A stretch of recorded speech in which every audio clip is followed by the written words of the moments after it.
Buenas tardes a todos los presentes. Me llamo Luisa Carrillo y junto a mis compañeros Yamilet Fuentes y Elías Toledo realizaremos a continuación la presentación sobre los actos humanos.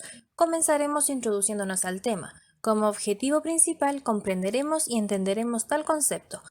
Posteriormente analizaremos la distinción de actos, las divisiones del acto humano, concepto de advertencia y consentimiento, los actos tanto voluntarios como voluntarios indirectos, la división de la ignorancia, los obstáculos por falta de la voluntad, la moralidad del acto humano y por último daremos a conocer nuestros ejemplos y nuestra conclusión grupal.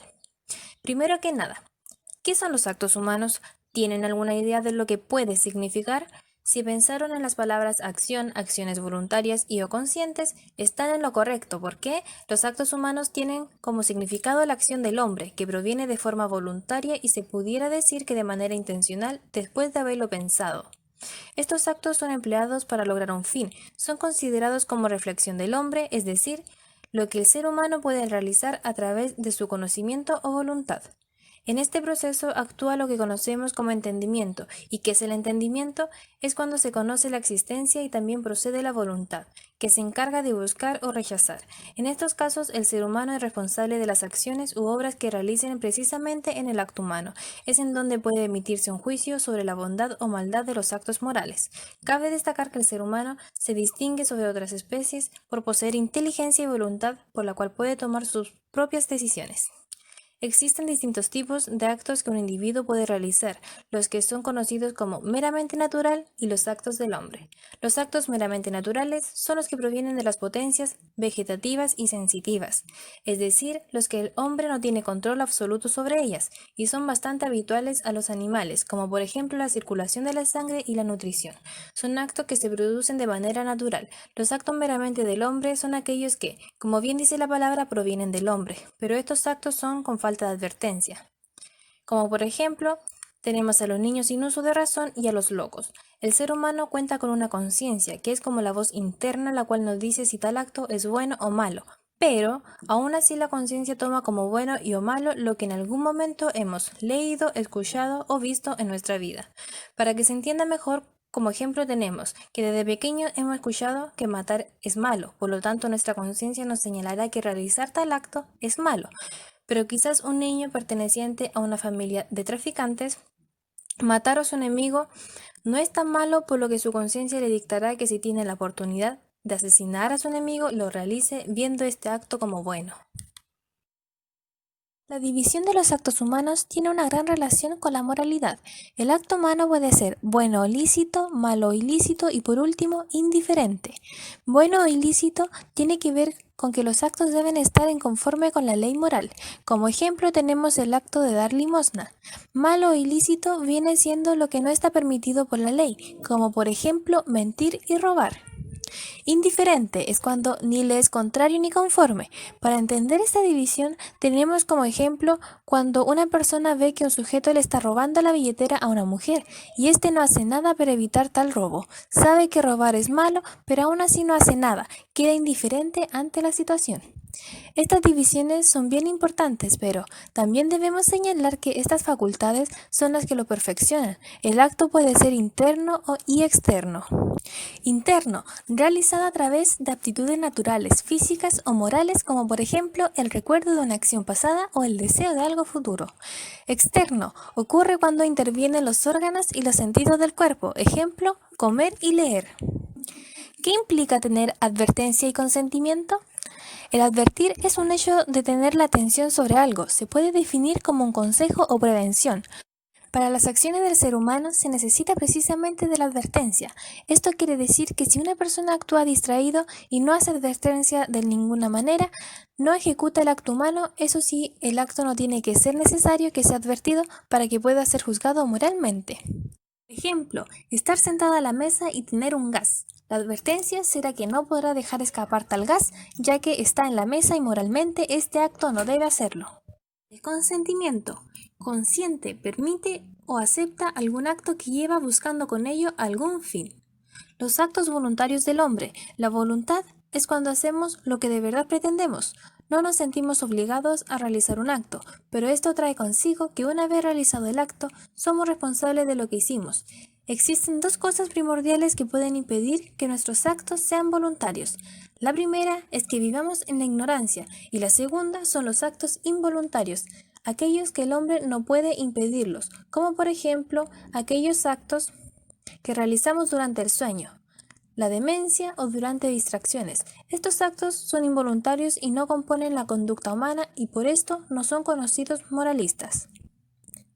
El acto voluntario indirecto se da cuando al realizar una acción, además de la consecuencia que se busca de forma directa con ella, se da otra consecuencia añadida a esta, que no se procura sino que solo se soporta por venir unido al primer acto.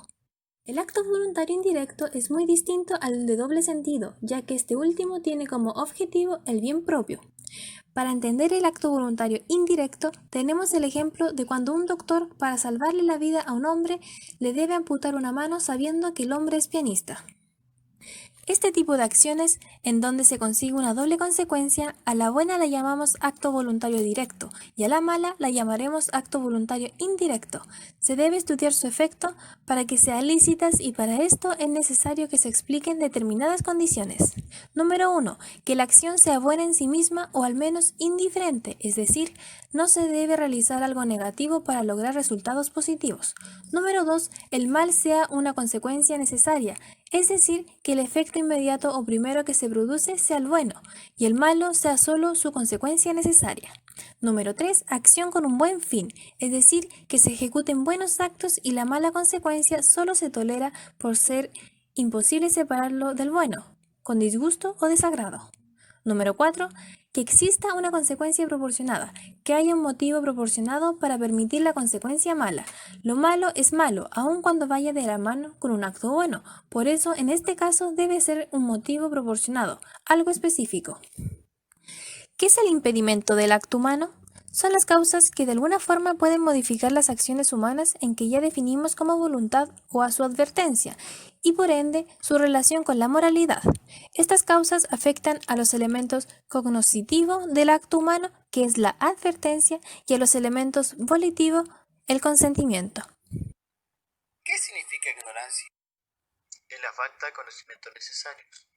Tenemos la ignorancia vencible, la cual depende de la cantidad de esfuerzo que coloca una persona para superar la ignorancia, aunque igual esto dependerá de la importancia del asunto y la obligación que tenga que poseer dicho conocimiento. Esta se divide en simplemente vencible, que consiste en que se hizo algún tipo de esfuerzo para derrotar, pero este fue escaso o inconcluso. Supina, en la cual se realiza muy poco o ningún esfuerzo para surgir de ella. Por lo tanto, se produce un grave descuido en el cual se debe instruir sobre la importancia de las verdades de la fe o la moral. Afectada, ignorancia completamente voluntaria, se lleva a cabo cuando no se hace absolutamente nada para superar esta. Moralmente, la ignorancia vencible siempre está considerada como la culpable, ya sea en mayor o menor grado, según la negligencia en averiguar la verdad. Luego tenemos la ignorancia invencible, la cual se trata de aquella que, aunque se trabaja para superarla, el individuo que la padece no lo logra. Esta ignorancia se nota más en la gente con falta de cultura. Por último, en la división de la ignorancia tenemos el deber de conocer la ley moral. Se ha señalado antes que la ignorancia se puede eximir de culpa y como resultado de responsabilidad moral. Sin embargo, es importante que exista el deber de conocer la ley a nivel moral para ir ajustando a ella a nuestras acciones. ¿Qué significará obstáculo por falta de voluntad? Es lo que obstaculiza, lo que entorpece la independencia de decisiones y voluntades.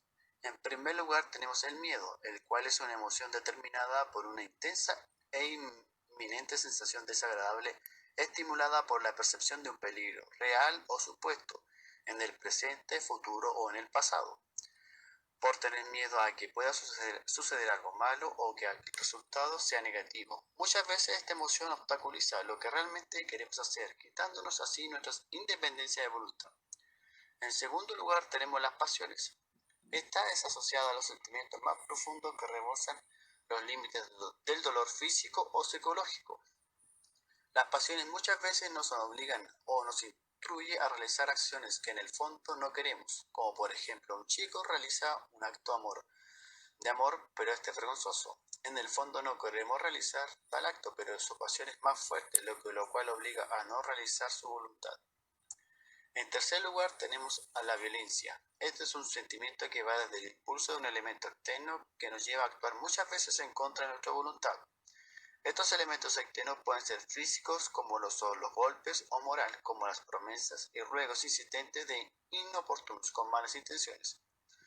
Por último tenemos los hábitos. Esto es una manera firme de actuar, conseguida mediante costumbres del mismo acto. Los actos resultan de manera espontánea, es decir, un alumno es responsable con sus deberes de estudio y tiene que entregar un trabajo en la siguiente semana. Él tiene su horario de estudio y justo en el momento en que lo invitan a jugar a la pelota, él comenzará tal trabajo. Automáticamente él dice que no irá a jugar a la pelota, aunque tenga el deseo de ir, pero su horario de estudio está establecido desde hace tiempo. ¿En cuál de los actos que consiste en la moralidad de una acción se debe estudiar y realizarse distintos juicios sobre la bondad o maldad de una acción, ya que el acto humano no se encuentra organizado de forma simple, sino que está integrado por distintos elementos? Para la pregunta anterior, debe considerar como clave el estudio de la ciencia moral y es preciso mencionar el objeto del acto en sí mismo, las circunstancias que la rodean, la finalidad con que el individuo se propone a realizar este acto. El objeto es un acto o aquello que se realiza independientemente de las circunstancias y no se debe confundir con el fin. Las circunstancias son accidentes, pueden ser en el lugar, algún modo, los medios empleados, la cantidad, la relación o el tiempo. El fin es el resultado final con que la persona desea obtener por medio de sus acciones. Nuestros ejemplos son los siguientes. 1. Un contador conversa y bebe alcohol con su secretaria en su oficina para poder aprovecharse de ella. Objeto. Contador conversa y bebe alcohol con su asistente. Circunstancia. En su oficina. Finalidad. Aprovecharse de ella. Este es un acto ilícito. Segundo ejemplo. El asistente administrativo que está a cargo de las boletas, facturas, devoluciones de dinero y cambios de productos ingresa en el sistema una venta falsa de un producto X. Luego de unas horas realiza una devolución de dinero por el producto X para quedarse con dicho dinero para salir a carretear.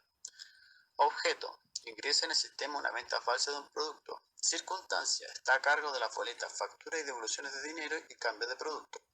Finalidad. Quedarse con la devolución del dinero. Este acto es ilícito.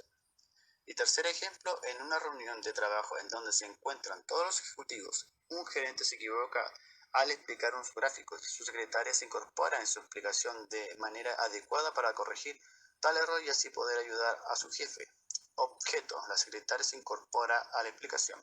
Circunstancia, reunión del trabajo. Finalidad, ayudar a su jefe. Acto lícito. Se debe poner especial atención al fin, ya que es el elemento que revela la voluntad y la especificación detrás de los actos humanos. Ya finalizando con este video, después de haber estudiado y analizado cada punto de esta presentación, nos queda más que claro que todas las personas somos distintas. Muchas veces cuando queremos realizar un acto que al final no lo hacemos es porque están presentes los factores del miedo, hábitos, pasión y violencias. Siempre tenemos esta voz dentro de nuestro ser llamado conciencia, que nos indica qué es bueno y qué es malo, dependiendo de lo que hemos leído, oído o visto a lo largo de nuestra vida.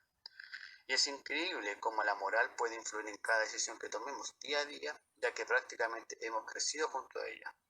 Esperamos que les haya gustado este video. Cualquier consulta estamos atentos a sus comentarios. Muchas gracias por su atención.